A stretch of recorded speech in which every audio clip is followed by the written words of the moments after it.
السلام عليكم، مرحبا بكم في فيديو جديد. وهذا الفيديو هذا ان شاء الله غادي نتناولوا فيه الموضوع ديال شهر رمضان.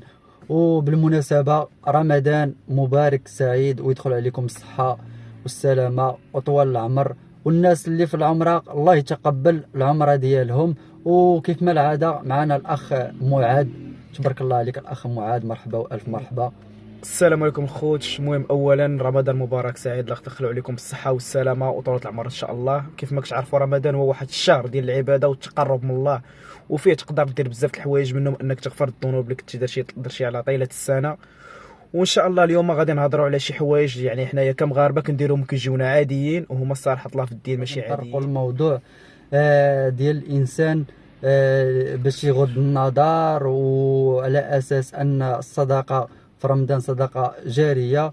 وثاني حاجه واللي بغيت نقول لكم هي صله الرحم. صله الرحم في رمضان تيتزاز عليها بزاف الانسان. كاينه هاد القضيه عندك، متفق معاه ب 100%. هاد القضيه اللي لاحظتو انا كنهضر على راسي مثلا ولا على الاخ يوسف، ملي كنا صغار كانت عندنا هاد القضيه عادي ديال صله الرحم، يعني ولفنا واحد الاجواء كنعيشوها هكا ديما، مشي عند عمي مشي عند خالي بحال هكا اللي في نفس المدينه كنتجمعوا. هادشي صراحه الله بدينا نفتقدوه. وحاجه اخرى اللي هي قبل زياره الرحم وقبل الزكاه، الا وهي الصلاه. كيقول لك لا صلاة لا صيام لمن لا صلاة له، عفوا. والاخوان حاولوا ما امكن الانسان في هذه البدايه ديال رمضان يواظب على الصلاه، لعل وعسى وخير تكون من بعد من رمضان يا ربي يعطي واحد الطريق ديال النور، والله يهدينا والله يهدي الجميع. الرساله من هذا الفيديو هذا ان شاء الله هو ان الانسان ينضبط في هذا الشهر هذا، والله يدخلوا عنا بالصحه والسلامه وراحه البال وطوال العمر. وبالنسبة للإخوان الرمضان فراه هو شهر الغفران، واللي قدر كاع يصلي ويقرأ القرآن راه حتى هو له أجر.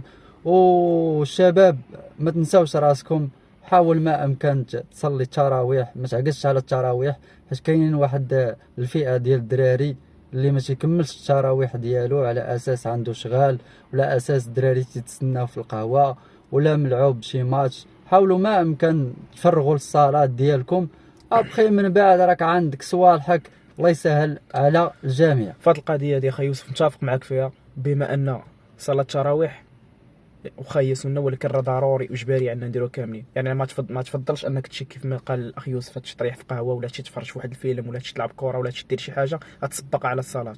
الصلاه راه اولى. وواحد النقطه نذكرها كان قال الاخ يوسف ان الصلاه يعني تقدر تبداها في رمضان وتكملها من بعد، يعني هذه راه صحيحه 100%. وتقدر تزيد عليها حتى البليه الخوت تقدر تحيدها في رمضان. كنعرف دراري صحابي حيدوا البليه في رمضان، يعني انك انت نهار كامل ما واكلش وما كاميش مثلا، ولا ما داير حتى شي حاجه، صافي بلا ما يأذن المغرب ناكل تبقى ليا في الكارو، نقدر نلاهي راسي بشي حاجه، نمشي نتريني، نمشي نجري، ندير شي حاجه شي اكتيفيتي نمارسها، ولا نمشي نريح في قهوه كاع مثلا. ولكن نحاول نبعد من المخدرات الخوت. وان شاء الله يعني غير كدير ديك العزيمه ديالك والله راه غادي يكمل عليك. هي راه ماشي شي حاجه صعيبه، غير لك تناوي في راسك انك انت تحيدها. كيقول لك واحد الدراسات ملي تكون عندك شي عاده سيئه كديرها كيف ما كانتش، حنا نطبقوها مثلا على هاد الناس اللي كيكميو، كتكون انك انت ناوي تحيدها راك قادر تحيدها ب 51%. دونك كتبقى واحد 49، ديك 49% راه دير ديك العزيمه ديالك والله راه يسخر عليك. الله راه ملي يشوف واحد العبد ديالو مثلا دخل رمضان تبدل ولا كيصلي كيغض النظر، مثلا ما كيهضرش في بنادم، ما كاين لا نميمه لا والو، داخل سوق راسو، ومثلا كانت فيه واحد العاده اللي هي خايبه انه مثلا كيكمي وبغى يحيدها، ربي راه يعاونك وغيجازيك من بعد. وان التدخين يعني راه من غير رمضان هو راه ما صالحش الجسم ديالنا كاع نهائيا. راه شكلها لاحظتوا حتى المجتمع راه ولا غادي كيتقبل هذه القضيه ديال بنادم عادي ولا يكمي، ولا نشوفوا مثلا ماشي غير دراري، ولا كنشوفوا فتيات. انا كنت كون في لافاك هنا في قنيطره ولا في اي بلاصه كتمشي كتلقى بنات كيكميو، وهذا الشيء كيجيهم عادي. وفي الدين ديالنا هذا الشيء راه ماشي عادي الخوت وصح. حتى الحاجه كيف ما قال الاخ، الحاجه الا ركزتي عليها ودرتيها قدام عينك راه كون اكيد غتحيدها. انا تنعرف شي ناس الفتره ديال رمضان جاب له ربي العفو، وتنطلبوا من الله كاع الناس اللي تيكميو في هذا الشهر الغفران هذا لعل وعسى يكون خير ليهم. وبالنسبه للصلاه كيف ما قال لك الاخ، راه الصلاه تنهي عن الفحشاء وتنهي عن المنكر. وشي ناس تنشوفهم الله يهديهم والله يهدي الجميع. الصيام راه ماشي صيام غير على الجوع وتتسنى باش يأذن. الصيام اول حاجه راه خصك تغض النظر ثاني حاجه راه ما خصكش تكذب. ثالث حاجه راه ما خصكش دير شي حاجه اللي مكروهه او شي حاجه اللي ممنوعه عليك. وهذا الشيء هذا تنشوفوه في ناس بزاف صايم على اساس صايم وصافي. وش نطلبوا من الله عز وجل يهدي الجميع. وكيف ما قال الاخ الكريم ان الصلاه هي الركيزه الاولى في هذا الشيء هذا. الانسان الا ما واظبش على الصلاه ديالو راه ما دار حتى حاجه.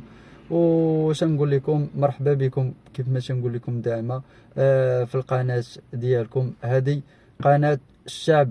وصراحه بغينا نديرو سلسله في هذا رمضان هذه وبغيت نشاركها معكم. ولا عجبتكم الفكره هبطوا لتحت وخليوا لي الاراء ديالكم، حيت الاراء ديالكم تتهمنا كاملين. وكيف ما تنقول لكم ديما السلام عليكم. والخوت واحد النقطه، كيف ما كنت ناقشت انا وخي يوسف، اي واحد بالو شي موضوع بغانا نهضروا عليه يبعث الكومونتير يخليه لينا ان شاء الله، وغادي نناقشوه وغادي نقولوا لكم في داكشي اللي كاين. وهاد النصائح اللي كنعطيوكم حنا، يعني حنا اولى بهم، يعني حنا خصنا نكونوا كنديروهم. الحمد لله حنايا غادر في واحد الطريق صحيحه، ولكن حنا ماشي مثاليين، يعني فهمتي، يعني راه ماشي واحد نقول لكم متبعين الدين ديالنا لواحد الدرجه ومتعمقين فيه. الحمد لله حنا غادي في طريق صحيحه وغادي درجه بدرجه. وتتوما ملي تبان لكم شي حاجه فينا ماشي هذيك تقدروا تتوما تنصحونا. النصيحه راه مزيان.